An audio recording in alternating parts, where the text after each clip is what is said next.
Yo, yo, yo, yo, yo, yo, yo, what it do? What it be? It's your boy A.N.T. repping the game gang. You know we don't play. None of that. And if you's a lame, you can't hang. All of that. And I'm back in the building. Not too long ago though, I made a video on Noah's Ark and why that story just don't make sense. If you're interested in looking at that before you look at this, I'll leave a little caption to it up far right, left, wherever.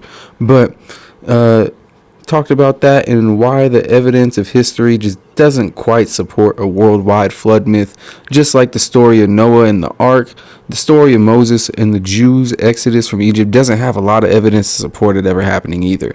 And by not a lot of evidence, I mean outside of the Bible, there's almost no evidence to support Israel or Jewish people ever being slaves in Egypt, maybe not even being there. But before we get into the history and evidence or lack thereof, I'm sure at one point y'all have heard the story of Moses, but let's go through it one more time and see how history differs from what the Bible says. You feel me? So we don't really know when Moses was born, but it's clear that shortly after he was born, the Pharaoh of Egypt saw that the Jewish population that he was oppressing and enslaving would soon outnumber Egyptians. So he ordered every Israelite baby boy to be drowned in the Nile River. And Moses' mom wasn't going for that, so she built a little baby ark for Moses and she sent him down to the Nile River. Somehow, he miraculously floated down to the Pharaoh's daughter and she adopted him, and he lived life as basically a grandson to the Pharaoh.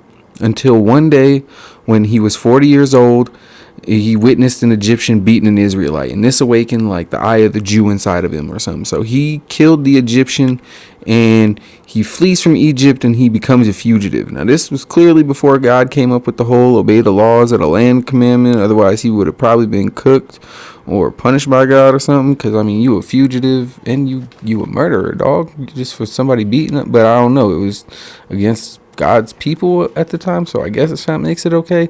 I don't know, but clearly it was no problem to God at this point.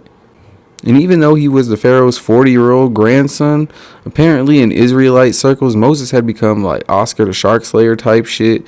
And the Pharaoh felt like he had to make an example out of him. Like, I can't just let you go because, you my grandson and all. You killed an Egyptian, fam. And, it was because he was beating up his property in a sense, I guess. I don't know if that's how slavery worked back then, but I would assume so. But he went into the wilderness. Moses becomes a fugitive for 40 years. And while Moses is out in the wilderness, he encounters a burning bush. Except it's not really a burning bush, it's God. Yeah, plot twist, I know. And really the DMT and ayahuasca jokes write themselves at this point. But the burning bush formally introduced itself to Moses as Yahweh, the God, and told Moses that he was the chosen one to lead his people out of bondage. Which is really freaky if you ask me. The Israelites was into bondage as slaves. It's crazy. I mean, it makes sense, but it's crazy work for God's people. But after meeting Yahweh from the burning bush, Jehovah then contacted Moses' long-lost brother and just casually told him, like, hey, yo, drop everything, come quick. Moses is in trouble. He need help freeing the Israelites. So Aaron meets up with Moses, and after Moses had spent 40 years in the wilderness, they made their way back to Egypt. But during their journey towards Egypt, Moses met this woman named Zipporah. They had a little son together. And when God found out their son wasn't circumcised, I don't know, bro started tripping. He was about to smite Moses, but before he could make his way through the door, Zipporah used a flint stone, no pebbles, to circumcise her son and save everybody's life. Like I said, God was tripping. If he would have got through that door, Lord knows what would have happened. So Moses travels back with his fam to Egypt, and Aaron and him meet with the new Pharaoh because Moses' adopted grandpa Pharaoh apparently died. See, they don't be doing dates in the Bible. So again, crazy work. They both plead for the new Pharaoh to set their people free. But it even says this in the scriptures. God hardened the Pharaoh's heart. So even when Moses and Aaron threw down their rods and their rods turned into snakes, the Pharaoh was unimpressed because apparently his sorcerers knew the same spells too, and they threw their rods down and their rods turned into snakes too. So then Moses and Aaron's snake swallowed up the sorcerer snakes, which again sounds freaky as hell, but I guess this angered the Pharaoh and he sent them away. And from here, Egypt would endure 10 plagues, and after each plague, Moses would demand Pharaoh to let his people go, which after the 10th plague, I mean, the Pharaoh finally relented and let the Egyptians go because God unhardened his heart or some shit, I guess. But as 3 to 15 million Jews were escaping, I guess God rehardened his heart because the Pharaoh chased after them. He changed his mind or something, which, I mean, if I was an Israelite slave, I would be very confused because I'd be like, yo, this motherfucker Moses just told us we cool. Like, he told us we could escape. We leaving. We going towards the promised land. Everybody's chilling. And wait a minute. Y'all hear them horses? Y'all hear them hooves? Wait a minute. That's a motherfucking army coming after it. Hey, yo, I thought you told us this was good. Like, ain't nobody got emails, text messages, and nobody knows if Pharaoh done changed his mind. They just see this army. Like, what kind of sick fucking joke is this? But as the Pharaoh was gaining on the Israelites, God parted the Red Sea for Moses, and the Pharaoh saw that the Israelites, were crossing the Red Sea, and instead of thinking, hey, yo, there's some crazy shit going on, I should probably, head back because I don't want no smoke. He was like, nah, God gonna keep this open for us. And God was not. God was about to turn them chariots into prehistoric submarines, you feel me? So after dealing with the Pharaoh and leading the Israelites out of Egypt, Moses went up to Mount Sinai, and he was gone for so long, the Israelites probably thought he was dead or some shit. And they melted down some gold into a calf statue, and they just started worshiping that.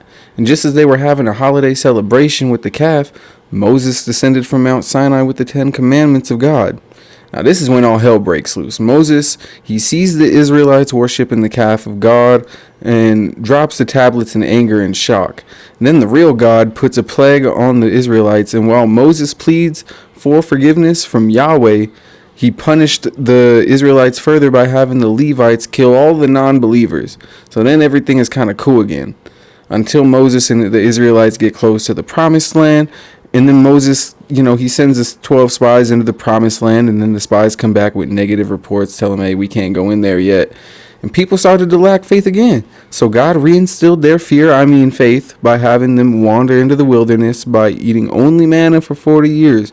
And to this day, we still don't know what the fuck manna is. I mean, it's in Magic the Gathering. It's in some RPG games here and there. But for the most part, we really don't know what it is or does. It has some magical properties, I would assume, or something. But who knows? Now, Moses died, though, without seeing the promised land because God wasn't fucking with him anymore. But his brother Aaron got to lead the Israelites in there, and it was short-lived, though, as the Israelites had a lot of infighting, and then the Canaanite tribe started to invade, and they lost the promised land almost as quickly as they got into it. It was really a 40-year wait for nothing almost. I don't even think they had it for our 50 years, but who really knows if they were even there. And because that ends the story of Moses and the Israelites. They kind of disappear from the story of the Bible. But let's now look at the story from a historical perspective. Since the exodus of the Israelites is dated at around 1447 BC, and Moses would have roughly been 80 years old at the time, biblical scholars believe his birth was sometime in the 1500s, and some Jewish scholars point to it as early as 1391. And that's a pretty wide gap for just his birth. His death would obviously be 120 years after that, so the timeline of Moses is already kind of in shambles, if you feel me. So it was at one point even believed that Moses wrote the first 5 books of the Bible, and God gave him the history of the world and the 10 commandments, but those first 5 books include the death of Moses. So I'm not sure how that would have worked unless Moses was on his pock shit almost 2,000 years in advance. So really, we don't know who wrote the first 5 books, which include the stories of Adam and Eve, Noah's Ark, and the Exodus. Plus, if Moses wrote Exodus, then why aren't either of the pharaohs in the story mentioned by name? That would give us an undisputed timeline of Moses' story, because guess what? We have Egyptian records dating back to those specific time periods, because the Giza complex would have been either being built or been completed during these shenanigans. And I would think the 10 plagues would severely hinder that. But you know how I mentioned those Egyptian records earlier? There is absolutely no mention of a man named Moses who kept casting plagues on Egypt, and there's no records of anything from the Egyptians detailing 3 to 15 million slaves escaping because the Red Sea temporarily became a land bridge for like 30 seconds. No record of it. The only thing linking Egypt to Israel outside of biblical references is the Merneptah or the Merneptah stele, which is basically a stone with writing that describes the aftermath of an Egyptian battle. and the writing on the stone roughly translates to Israel is wasted, its seed is not. And that stele is dated 1208 BC, and it's literally the only relic that mentions Israel.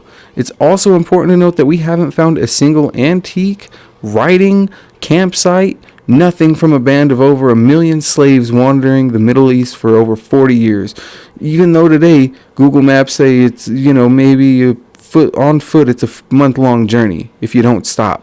So maybe a 2-month journey turned into 40 years of wandering. Not a single shred of evidence that they were ever there. And we have multiple accounts and cases of rulers trying to erase the past ruler or rulers from history. But evidence of their reigns have still been found thanks again to Egyptian record keeping. I'm not saying Egyptian records are 100% accurate because, they are just one perspective. But it would be really hard to erase all evidence of Israel if there was really that many people and if those plagues were really happening. There is no mention of a series of plagues, even from outside sources of Egypt, or a pharaoh dying in what would be a miraculous feat. There isn't anything in Egyptian censuses to reflect a mass exodus of people, let alone finding evidence that the Israelites even existed. No mention of Moses or Aaron, and again, this could be Egyptians painting a false narrative, but no other lands would hear word of this and at some point not jot that down. Also, that whole story about archaeologists finding chariot wheels at the bottom of the Red Sea, debunked. Just like, well, never mind. In short, there is little, if any, concrete evidence to support the existence of Moses or Israelites being enslaved in Egypt. There's even less evidence that the state of Israel today are direct descendants of Middle Eastern Jews that supposedly fled Egypt and were promised by God a piece of land in the Middle East. I mean, if we keeping it a whole beanstalk, it just sounds like some present day manifest destiny bullshit to me, especially because they out here claiming Palestine is anti-Semitic while they literally are a Semitic people. But that's a whole video for a whole nother time. I hope y'all enjoyed this one. Y'all be safe. Don't get smoked. If you liked it, leave a like. If you didn't, leave a dislike. Maybe comment on why, give some advice, or drop some hate. It don't matter. But make sure you go ahead and subscribe so you can stay tuned for all the hot content I got dropping soon. Go ahead, ring the damn bell. Drop the notification. Join the notification squad. Gang. You know we in this thing. And yeah, I'm out. Gonna go ahead and wrap this motherfucking Dragon Ball Sparking Zero commentary up. Just hopped on this. I was on some my fighting game mode for a minute, but lately been on some RPGs in my free time. I got a lot of clips and other different shit coming soon, y'all. Like I said, stay tuned. But boom, you see me with Vegeta getting the dub. I'm out, y'all. Peace.